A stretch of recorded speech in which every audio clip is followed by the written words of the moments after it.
Okay, folks, so now we're finally, at long last, in a position to define what we mean as a tangent line. So remember, up till now we've sort of only given a drawing as an interpretation of what we mean as a tangent line.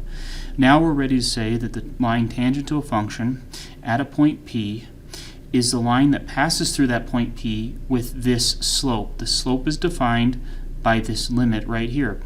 This is the limit of what? The difference quotient, which is our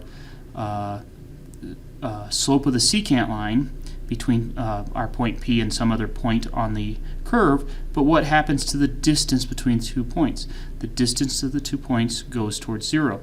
Okay, so in order to define the slope of the tangent line, we needed the idea of a limit in order to take the limit of the slope of the secant line as the distance between the 2 points tended towards 0.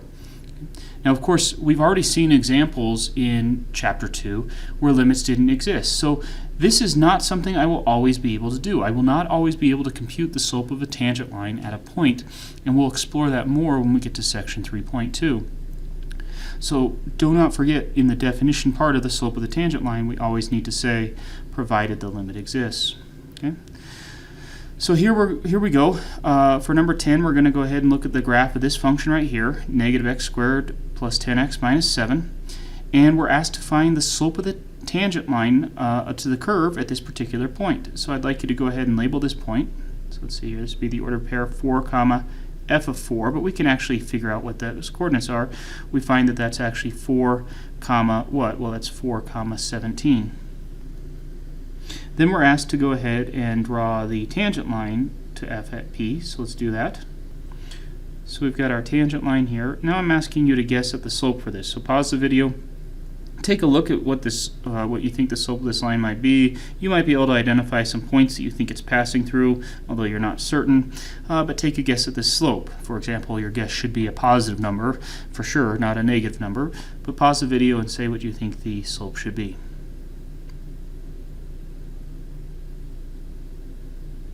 Now we're going to actually find the slope of the tangent line, and how are we going to do that? We're going to find it by computing this limit right here.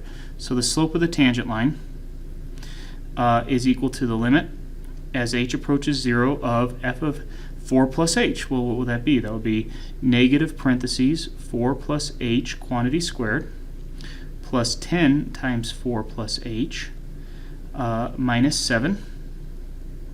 That's this first expression, so let me underline that.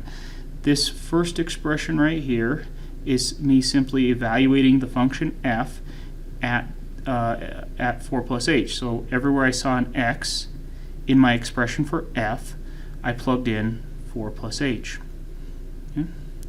Then we have minus, and then we have f of 4. Well, what's f of 4? Well, that's negative parentheses 4 squared plus 10 times 4 minus 7, which we've actually computed, right? What did we say f of 4 was? We've actually computed it to find out that that's 17.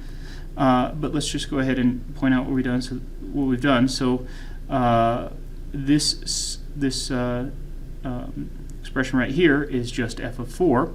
And then what do we have? This is all divided by h. So we've actually, the only new material in this section is to say that the slope of the tangent line is the limit of this difference quotient that we've been computing over and over again. From here on out, it's just plug and chug, and you've actually worked this very problem many times. So now we've got the limit as h approaches 0. Foiling out these expressions, we'd have minus 16. 4h is 8h, so minus 8h minus 4h squared plus 40 plus 10h minus 7 plus 16.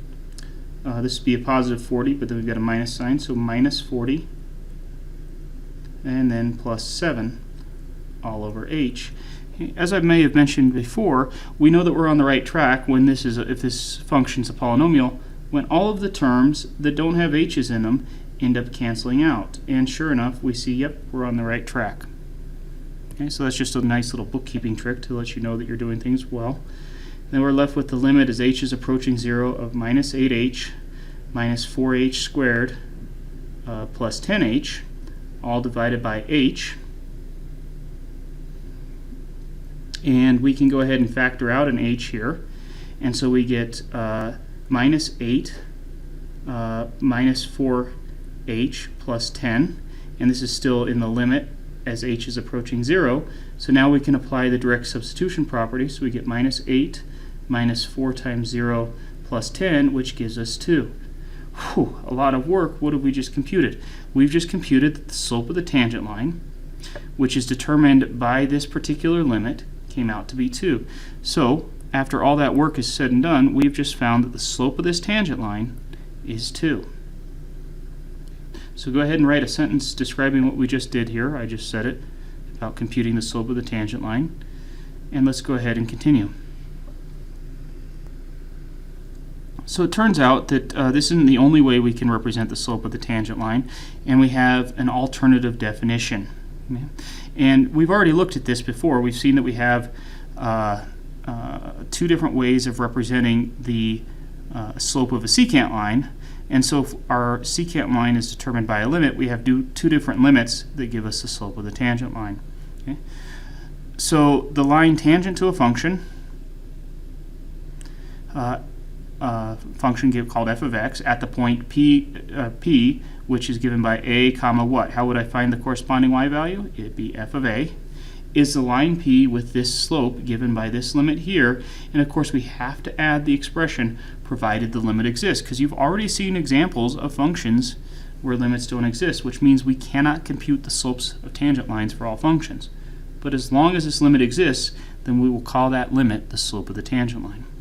So for number 13 here, your task is to go ahead and find the slope of the tangent line at 4 comma f of 4 for this same function, but I want you to use the alternative definition instead. I want you to use this definition right here. So I'll get it started and then I'll let you finish. The slope of the tangent line is equal to the limit as x is approaching, let's see here, we were computing this at 4, so x is going to be approaching 4 of f of x minus f of 4 all over x minus 4. I want you to go ahead and repeat this procedure, and you've got some work ahead of you. Don't write this part down, you'll have dot dot dot, and then finally you'll get to the end and you should get a slope of 2. So go ahead and give this a shot. Let me know if you have any questions.